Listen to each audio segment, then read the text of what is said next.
Halo semuanya, selamat datang kembali di channel ini. Jumpa lagi dengan saya Vicky Himpong. Bagaimana kabar kalian semuanya? Aku berharap teman-teman semua di rumah bersama dengan keluarga tercinta selalu dalam keadaan yang sehat.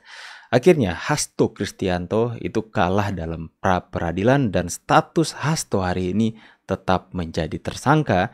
Dan pengadilan memutuskan untuk KPK silahkan untuk melanjutkan penyelidikan terhadap kasus Hasto ini, teman-teman.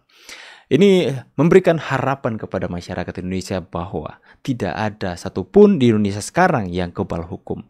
Dalam pemerintahan Pak Prabowo mendapati janji bahwa tidak ada yang kebal hukum. Jika kedapatan melakukan pelanggaran korupsi akan ditindak tegas. Padahal ini kasus yang lama, tapi ini diangkat kembali karena mungkin pemerintahan ingin mendapatkan kembali kepercayaan masyarakat bahwa ya, kita masih mempunyai harapan dalam hukum di Indonesia. Hasto Kristianto sudah diputuskan pra-peradilannya tetap menjadi tersangka. Ditolak ini permohonan mereka untuk membatalkan status Hasto yang menjadi tersangka. Ini menarik, kita bahas videonya teman-teman. Ini berita valid teman-teman ya. Juru bicara KPK, Tessa Mahardika, mengatakan keputusan membuktikan KPK sudah bertindak objektif dalam penetapan tersangka Hasto. Tessa pun menyebut ke depan proses penyidikan terus berlanjut. Sebelumnya, KPK menetapkan Hasto sebagai tersangka atas dugaan suap dan perintangan penyidikan berkaitan dengan politisi PDIP Harun Masiku. Keringat dingin tuh Hasto. Bersyukur ya. Alhamdulillah Rabbil alamin kepada Allah Subhanahu wa taala atas putusan hakim bidang pra peradilan tersangka AK yang menurut kami sudah sesuai, sudah objektif sebagaimana yang rekan-rekan maupun masyarakat saksikan persidangannya beberapa hari ini. KPK selalu berpedoman dengan prosedur dan aturan hukum yang berlaku dalam menetapkan seseorang menjadi tersangka, termasuk di perkara suap KPU dan perkara menghalang-halangi penyidikan. Juru bicara KPK, Tessa Mahardika, mengatakan Fix teman-teman ya. Ada yang nangis di pojokan dan suara tangisannya seperti ini. Karir politik Hasto Kristianto, Sekretaris Jenderal Partai Demokrasi Indonesia Perjuangan, mungkin benar-benar berakhir. Pasca Pengadilan Negeri Jakarta Selatan menolak. Sudah ditolak. Breaking news. Beredar di mana-mana. News, guys. Ini berita seneng banget kawan. Gak senang, ya, seneng banget. Jadi hakim menolak semua gugatan pra-peradilan Sekjen Banteng, guys. Jadi status tersangkanya sah demi hukum kawan. Anak-anak jenderal yang belum follow akun ini, guys, di follow dulu kawan ya. Tinggalkan jejak dengan berkomentar kawanku, guys.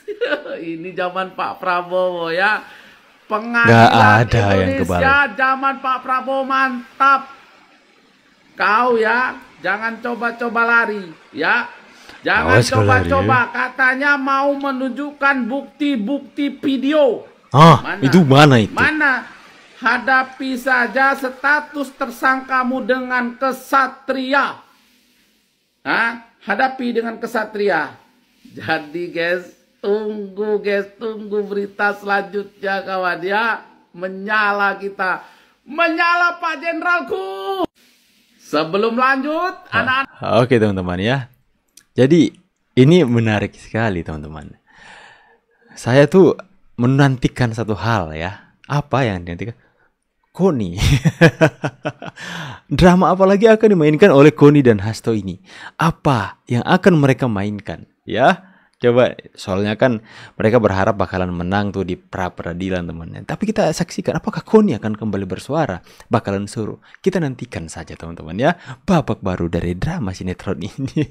Kasus Hasto ini satu sisi kan dianggap politisasi, ya kan, sehingga dia menjadi tersangka. Dan dia menjadi tersangka itu pada periode bukan pada periode Jokowi lagi, tapi pada periode Prabowo. Ya kan? Terus yang melakukan politisasi siapa? berarti Prabowo. Karena tersangka pada masa Prabowo. Iya juga ya. Nah, mungkin gimana Prabowo itu politisasi terhadap kasus Hasto ini? Apa buat Prabowo penting nggak ini? Bagi Prabowo kasus Hasto ini mau menang di pra-peradilan atau kalah itu nggak penting, ya kan? Nah, tetapi kan kalau ini dikaitkan dengan politisasi, ini berarti kan pemerintah yang baru dong. Karena tersangkanya sekarang. Logikanya seperti Prabowo itu. ini bukan tipe orang yang melakukan bargaining yang nggak jelas. Dia tipenya kan bukan tipe bargaining. Ini militer, ya kan? Tipenya kalau kau salah kau hadapi, ya kan? Nggak ada bargaining sama Prabowo ini. Berani berbuat, berani bertanggung jawab. Nah ini, kalah ini dia peradilan. Putusannya ini ya.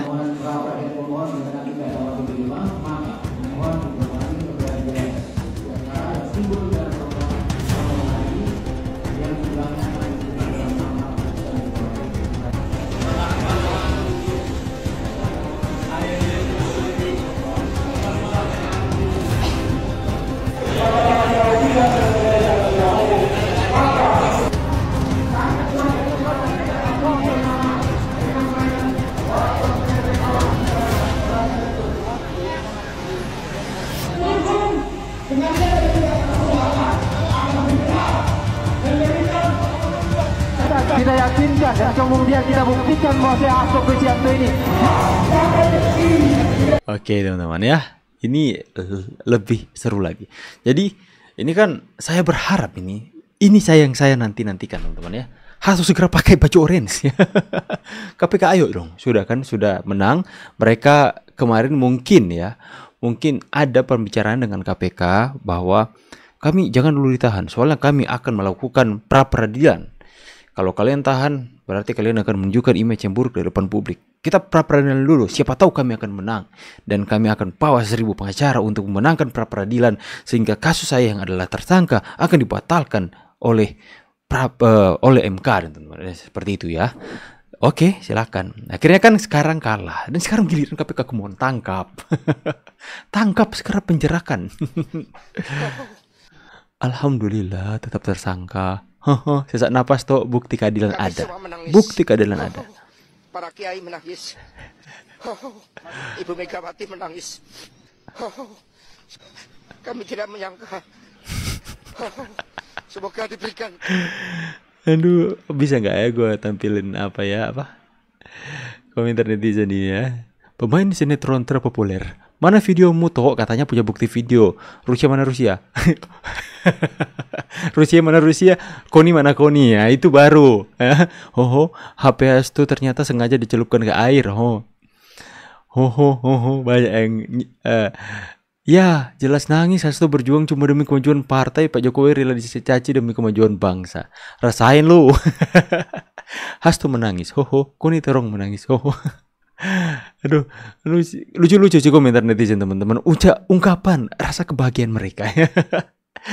Ya, bukti bahwa keadilan masih ada di negeri ini, teman. Versi Jokowi, jadi istilahnya itu kan tidak terbukti, tidak ada namanya kriminalisasi, dan saya lihat KPK pun juga tentu menunggu ya hasil pra-peradilan ini. Tapi Mas Yudi dengar dari kuasa hukum Hasto menyatakan hasil ini merupakan bentuk peradilan sesat yang dipertontonkan ke publik.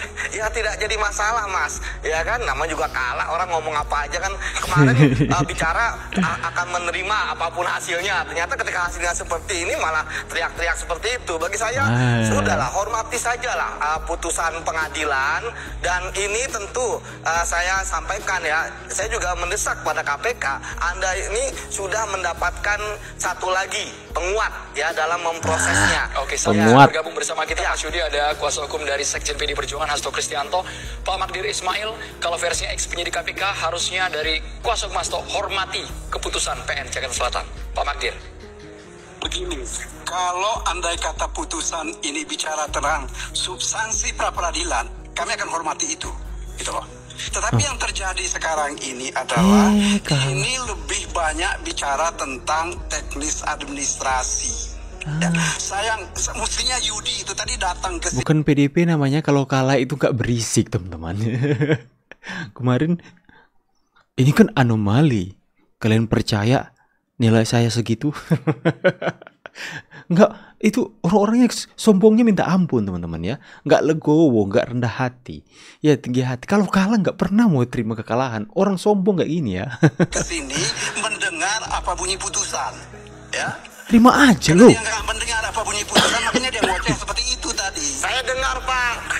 Anda ngoceh-ngoceh aja. Kita bahas sanksinya. Dalam pertimbangan yang mengatakan apakah alat bukti itu sah. Kalah aja. Ya. Makanya Yudi, tolong kalau mau ngomong itu lihat faktanya. Jangan asal kita ngomong. Saya ini mendengar putusan pengadilan itu. Kita berargumentasi, Pak. Oleh kok malah jadi pribadi begini? Perkara ini dikatakan ini tidak bisa digabung antara dua sprindik di dalam satu permohonan. Hanya itu yang dikatakan oleh hakim. Ya, dia tidak bicara tentang bukti permulaan. Makanya saya kira begini, ini yang penyakit. Ya pasti banyak alasannya teman-teman ya. Pasti banyak dalilnya. Pasti banyak argumen yang akan mereka kemukakan untuk menunjukkan kesombongan hati mereka yang tidak mau menerima kekalahan. Katanya dari awal mengatakan bahwa apapun hasil pra-peradilan kami akan ikuti. Ini Hasto mengatakan ini adalah contoh pra-peradilan sesat yang ditunjukkan kepada publik. Kemudian masyarakat menjawab dari jauh. Oke teman-teman, bagaimana pendapat kalian semua? Kalian puas ya soal hukum Indonesia? Kita sudah mempunyai dua hasil baik dalam peradilan, dalam sistem peradilan di hukum negeri kita teman-teman. Yang pertama ini Harvey Mois yang divonis 20 tahun akhirnya ya, dengan denda 200 miliar, dan kalau nggak dibayar itu bisa pakai 10 tahun atau pokoknya 20 tahun 8 bulan. Kalau nggak dibayar dendanya itu tambah lagi 10 tahun. Itu membuat masyarakat puas. Dan kemudian ini hasil pra-peradilan Hasto Kristianto ditolak dan tetap statusnya menjadi tersangka.